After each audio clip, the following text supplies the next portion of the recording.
Hi, Ink Teacher here with another tutorial on drawing the human figure. I'm going to talk about more about drawing floppy people. Today I'm going to draw someone climbing a ladder because that's a situation that deals with a lot of proportional constraints, and so working with floppy people is a great way to get started with that. So, one quick note, I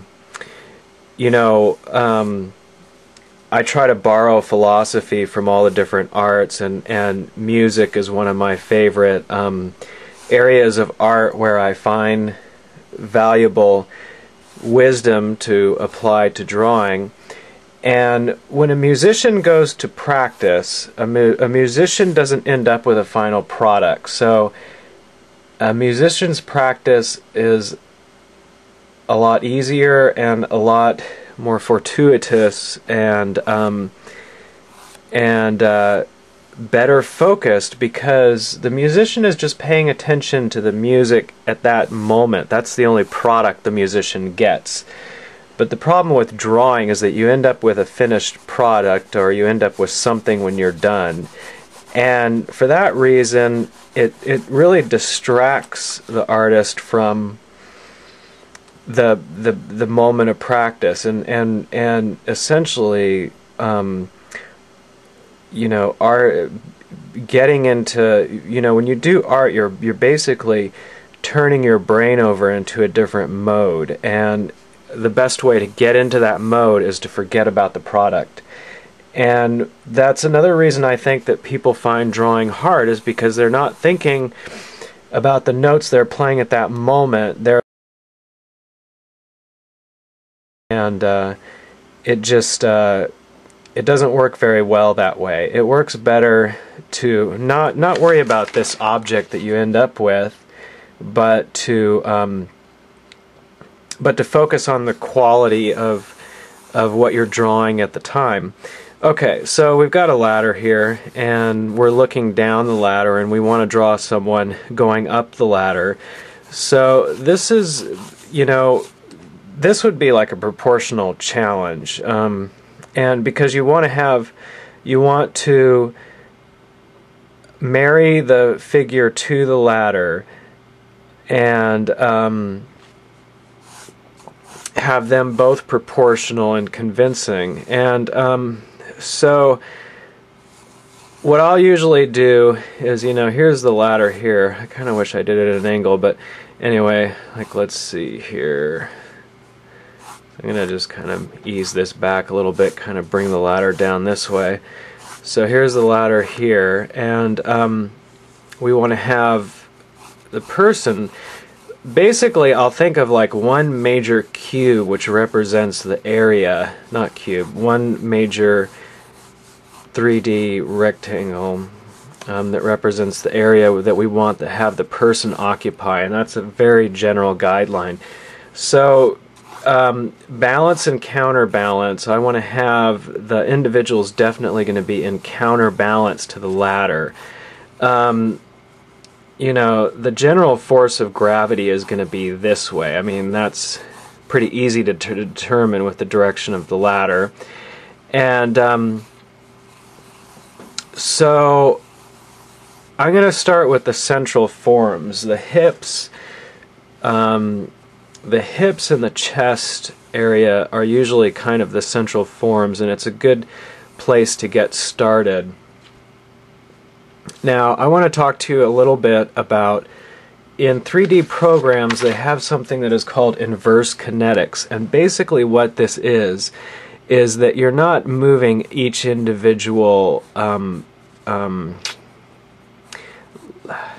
would you call it joint? You're not moving each individual segment by itself. What you would do is you would move the hand and the arm would follow. That's inverse kinetics. Kinetics is when if you rotate the upper arm, the rest of the arm's going to follow. So if here's the arm here, if you rotate from the anchor point here, you don't have to then go back and move the lower arm and the hand. They'll follow along. So that's kinetics. You know, here's the figure here. Inverse kinetics is when instead you go and take the hand and move the hand, and the rest of the arm will follow and stay connected to the anchor points and everything like that. So in moving floppy people and in working out the posture of the character you want to draw, the approach of starting to draw the arm, when you start to draw the arm from the shoulders in, basically what you're doing is you're drawing the arm before you find out where the hand's going to go.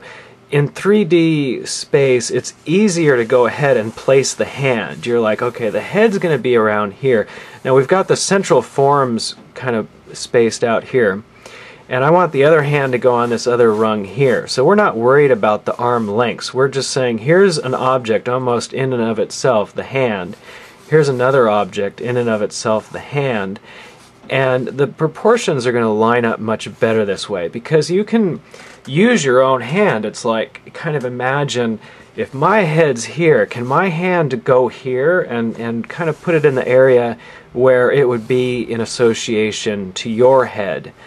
And now you want the feet are going to go way down here, you know, and here's going to be another one on the rung here. And what I'm doing is, it's kind of like inverse kinetics. I'm not worried about the legs and arms. I'm placing the hips, and sometimes it's easier to use the chest as the central part that everything kind of connects to. Now, in this case, I'm going to go ahead and use the hips. The chests, we're going to see a lot of what would be the top side of the chest barrel, you know, where the top of the shoulders, where someone would tap you on the shoulder. And so we're going to, this happens to be better. Now, as you can see here, it may not seem like it completely, but I've already really worked out a lot of where this figure is going to go. And it doesn't look like a figure, but in proportion and 3D space, it's starting to make a lot of sense, and it was relatively easy to do. Now, when I'm talking about when I'm talking about the hips and the chest, the reason I'm emphasizing them is because when you start wanting to become the actor and move this figure, it's helpful, at least for me, as much as possible, I try to pull the figure out of 2D space, and the best way to do that is starting to move those two central parts at different angles. It's not going to be like an arm. You're not going to swing them around, but you're going to shift them. There's balance and counterbalance. And you're going to find much more natural, convincing postures that way. So this is, you know, here's the hip here, and now that I've got really some basic ideas of where the person is going to go, I'm kind of bringing the hip area up a little bit more, and now I can go ahead and start working more in terms of proportion and actually working with real forms instead of general placement.